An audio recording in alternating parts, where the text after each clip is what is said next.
साथियों, आज मैं आप सभी से माँ के बारे में बात करना चाहता हूँ। माँ क्या होती है?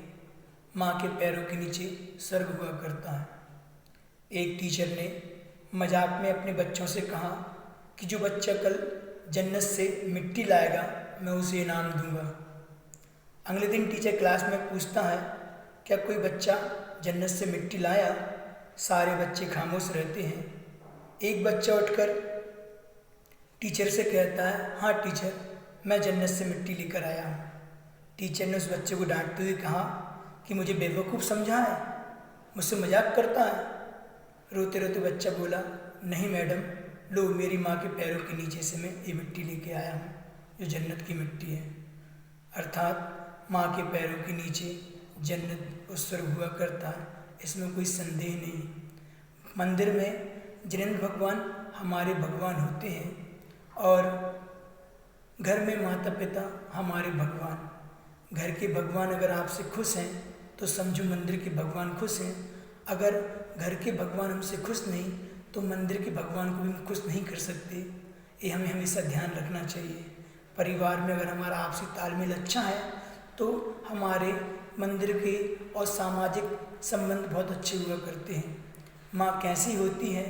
अगर घर में 5 सदस्य हैं और मिठाई के टुकड़े 4 तो तुरंत कह देती है कि मेरा मिठाई का त्याग है या मुझे मिठाई पसंद नहीं है।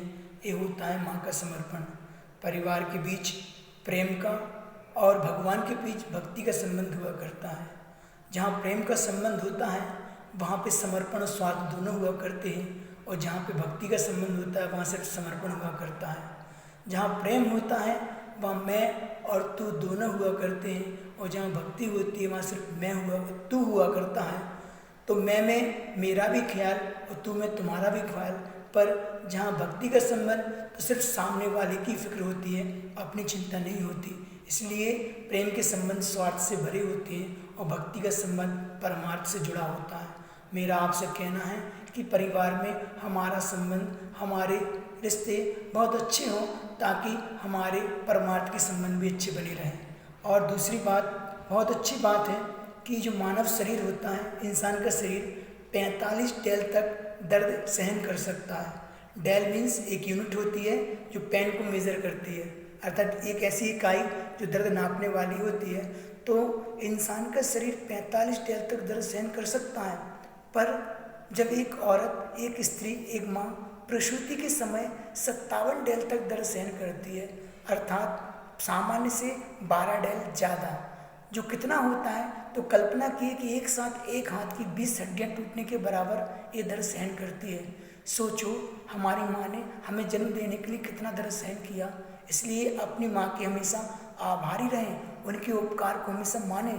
ध्यान रखो, माता पिता की आँख में आंसू आपके लिए हो ये तो कोई बात नहीं, पर आपकी वजह से होना ये बहुत बड़ी बात है। उनकी आंखों में आंसू आपके लिए है, ये तो उनका आपके प्रति प्रेम है। पर आपका उनकी वजह से, आपकी वजह से उनकी आंखों में आंसू, ये तो गलत बात है। ये तो एक प्रकार का पाप हुआ करता है। जीवन में कभी आपकी वजह से उनकी आंखों में आंसू ना आ पाए, ये हमेशा ध्यान रखना।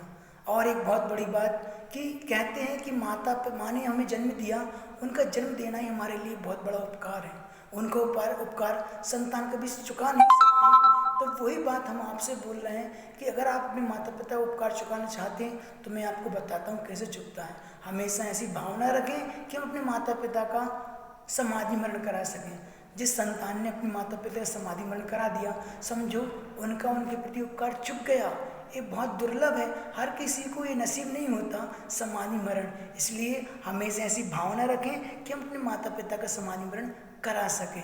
और एक बड़ी बात, आपके माता पिता के नाम से आपको जाना जाए ये तो कोई बड़ी बात नहीं है, पर आपके नाम से माता पिता को जाना जाए ये बहुत बड़ी बात है। इसलिए हमने जन्म लिया है, उन्होंने हमें जन्म दिया है, तो अपने जन्म को और जीवन को सार्थक करने के लिए कुछ ऐसे कार्य करो, अपने जन्म को सार्थक करो कि आपकी पहचान से आपके माता पिता की पहचान हो। ये बहुत बड़ी उपलब्धि आपके जीवन में होगी। अंत में हम आपसे एक बहुत अच्छी बात बोल के अपनी बात को समाप्त करते हैं। कहते हैं, एक अंग्रेजी में फ्रेज आता है, love the heart that hurts you but never hurt the heart that loves you, because for the world you may be someone but for someone you may be the world. अर्थात सारी दुनिया के लिए भले आप कोई एक हो, पर किसी एक के लिए आप सारी दुनिया हो सकते हैं। और वो कौन है? वो आपके परिवार के आपके सदस्य हैं, आपके माता पिता हैं, आपकी माँ है। आपकी माँ के लिए आप सारी दुनिया हैं, तो कभी उनको दुखी नहीं करो।